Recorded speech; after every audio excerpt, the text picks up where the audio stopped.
warahmatullahi wabarakatuh. Selamat pagi teman-teman ya. Bertemu lagi dengan saya Romat Abidin Komenkom untuk mata kuliah pengantar komputer.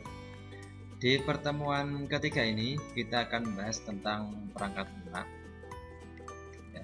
Kemarin kita sudah membahas tentang perangkat keras, sekarang kita membahas tentang perangkat lunak. Seperti yang kita tahu bahwa sistem komputer itu terdiri dari software, hardware, dan brainware. Kita membahas yang softwarenya atau perangkat lunak.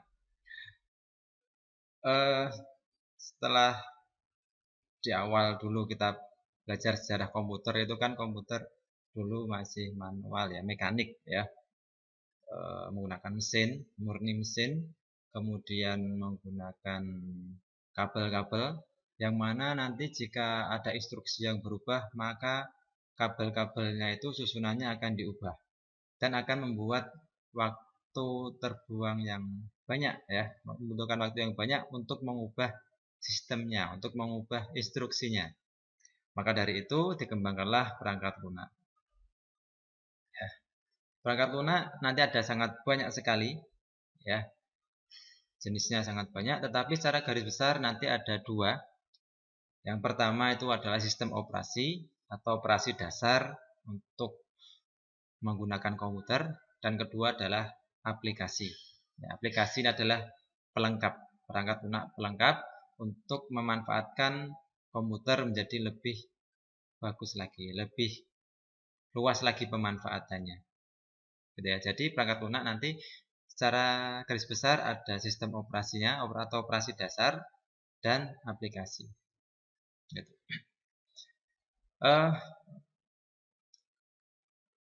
Sistem operasi ya yang kita ketahui di sini ada banyak ya, yang sering Anda gunakan itu ada Windows, ada Linux, kemudian ada macOS ya, keluaran dari Apple, perusahaan Apple ya. Ada juga mungkin Android ya, HP Android Anda, kemudian ada iOS ya, dan lain-lain. Masih banyak sekali sebenarnya ya, seperti Symbian dulu itu juga sistem operasi. Nah, sistem operasi ini nanti akan berisi kumpulan-kumpulan instruksi dasar untuk menggunakan mesin tersebut ya, akan berisi instruksi atau program untuk memanfaatkan hardware-nya ya. Yang kita tahu kan hardware itu di CPU sendiri ya, ada prosesor, kemudian ada keyboard, ada mouse, kemudian ada hard disk, ada wifi, bluetooth, kemudian ada monitor, VGA ya. Itu semua harus dikoordinasikan. Nah, tugas dari sistem operasi inilah yang memberikan fungsi dasar ya, fungsi default komputer itu akan berjalan ya. Dan setelah berjalan ya, kita akan diberikan tampilan ya. Kalau dulu tampilannya itu DOS ya, tampilannya itu hitam putih, hanya berisi tulisan-tulisan hitam putih, kemudian penggunanya menggunakan diketik ya, manual diketik ya. Kemudian semakin berkembang jadi tampilan grafis ya, grafis seperti ini ya, yang bagus ya, ada banyak tampilan grafisnya ya. Kemudian hadirlah aplikasi-aplikasi tambahan ya.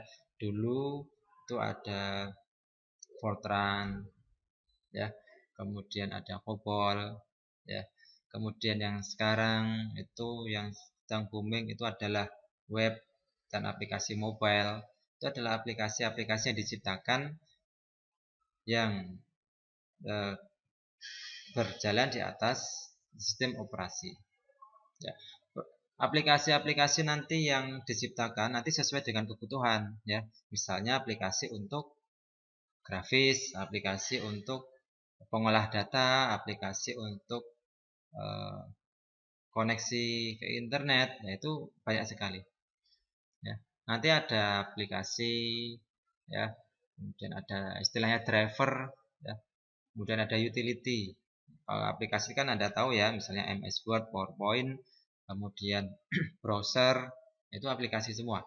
Kemudian driver itu program instruksi untuk memanfaatkan hardware kita tahu hardware itu sangat banyak sekali ya. Misalnya mouse. Mouse itu kan punya fungsi dasar untuk menggerakkan kursor. Tetapi ada mouse juga yang mempunyai spesifikasi khusus ya, yang bisa kita tambahkan drivernya. Ya, kita bisa tambahkan aplikasinya. Yang gampang saja lah, misalnya keyboard. Keyboard itu fungsi dasarnya adalah ngetik, ya kan? Ngetiknya ABCD. Ya, kemudian keyboard itu kadang ada tambahan keyboard yang lain, yang keyboard eksternal ya. Mungkin nanti bisa ngetik menggunakan bahasa yang lain. Itu juga ada drivernya. Atau yang lebih konkret lagi, kita misalnya menggunakan printer. Printer itu secara default memang untuk mencetak. Tapi ada printer yang tidak dikenali oleh sistem operasi, yang mungkin tipe baru ya, yang di situ dia membutuhkan driver. Ya, driver itulah yang nanti berfungsi untuk menghubungkan antara sistem operasi dengan alat.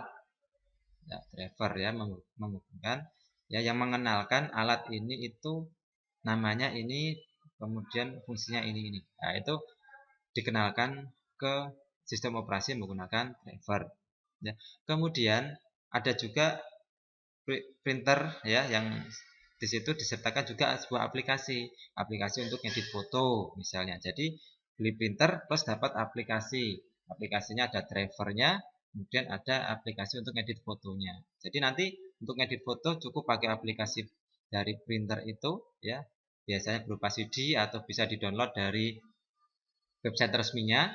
Itu nanti bisa mengolah foto dari situ ya. Jadi ada driver sendiri, ada sistem operasi, dan ada aplikasi ya. Aplikasi nanti ada banyak ya, seperti yang Anda ketahui kan tadi yang sudah saya sebutkan, ada MS Word, PowerPoint, edit video, Camtasia, ada banyak sekali ya. Di sini selain aplikasi-aplikasi seperti itu, nanti juga ada aplikasi utility ya, aplikasi bantuan ya. Aplikasi bantuan fungsinya ya untuk membantu, misalnya eh, untuk membantu membersihkan virus ya, untuk membantu mengoptimasi hardware, misalnya untuk kecepatan prosesor itu kan sudah dipatok ya 1,8 misalnya. Nanti ada istilahnya itu tune up. Ya, tune up dia meningkatkan kemampuannya. Jadi kemampuannya itu dinaikkan sampai level yang lebih tinggi. Itu juga bisa. Itu bisa menggunakan utility. Atau misalnya kita menggunakan antivirus ya, misalnya kita ada kok flash disk kita yang kena virus, atau kita download aplikasi yang ternyata virus, itu bisa dibersihkan menggunakan antivirus, yaitu termasuk utility aplikasi untuk program bantuan. Atau juga misalnya kita mempunyai file yang besar berapa giga, 2 giga, 3 giga, kemudian kita ingin mengirim. Tentunya kalau kita mengirim file yang besar itu akan sangat kesulitan ya. Kalau terpotong saja mungkin nanti nggak bisa terbaca. Maka dari itu kita menggunakan sebuah aplikasi, misalnya WinRAR atau WinZip ya. WinRAR di situ nanti bisa dipotong-potong menjadi beberapa bagian ya, misalnya 3 bagian atau 4 bagian ya. Itu nanti perbagiannya nanti bisa dikirimkan ya. Misalnya saat ini bagian 1, nanti 2, 3, 4 ya. Setelah sampai di sana nanti bisa digabungkan menggunakan aplikasi yang sama ya, dibuat lagi. Itu untuk utility. Jadi ada sistem operasi, ada aplikasi. Aplikasi itu tipenya sangat banyak ya, nanti Anda bisa lihat di slide-slide ini, atau Anda bisa nanti silakan googling aplikasi apa saja tuh yang nanti yang sering dipakai ya untuk Anda, misalnya ekonomi ya, untuk ekonomi syariah nanti aplikasinya apa ya, pasti nanti aplikasi untuk accounting misalnya, yang untuk mencari pelanggan misalnya gitu ya, itu ada aplikasi-aplikasinya ya. Untuk tata kelola itu ada ya. Ya. Aplikasi yang disertakan Ya, misalnya kalau sistem operasi itu aplikasi-aplikasi dasar ya, misalnya untuk kalkulator, kemudian untuk membuat prosesor ya, yang sederhana itu yang sudah disediakan oleh sistem operasi. Tapi nanti untuk aplikasi yang lebih bagus lagi, lebih advance, yang lebih lengkap lagi itu biasanya berbayar. Dan nanti ada aplikasi yang berbayar, ada aplikasi yang gratis ya, aplikasi yang bebas distribusi, ada yang terbatas. Itu Anda nanti bisa pelajari di slide-slide yang ada. Seperti itu ya. Eh, Nanti jika ada pertanyaan nanti silakan ditanyakan. Terima kasih.